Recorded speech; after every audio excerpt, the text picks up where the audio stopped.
Nag-insist na within December ma-launch yung halal development plan because by next semester, January to March, start na ng preparation ng budget for 2027. That's a very critical period for all the prepare and have a concrete halal plan for their ministries. And then, isisync natin.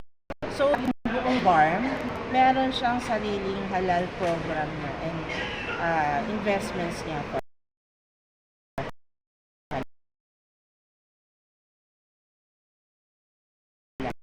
And, ang like restaurants, hotels, yung mga consumers natin aware na halal food ang hinahanap natin, and even medicines.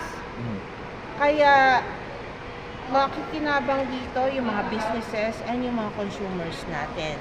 And if we want to attract more Muslim tourists sa ating rehiyon, being the only Muslim region sa buong Pilipinas, importante na may halal at malakas yung halal natin. Yung Thailand, hindi Muslim country yan. But ang lakas-lakas ng halal tourism nila because they don't think of mga Muslims lang. But gusto lang for health reasons. Sa Thailand, pag high blood ka, ipaprescribe sa'yo halal diet. Meaning, no, pork, less salt, kino-consider yan ng halal maski hindi ka Muslim. Okay. But we need cooperation, hindi lang sa mga BMOA, sa consumers natin to invest on halal. And dun sa mga rehiyon na tinignan nila yung kapakanan ng mga Muslims, ang daming naghahalal na, no, in even Manila. Saan pa sila kukuha ng produkto? Kundi sa atin din.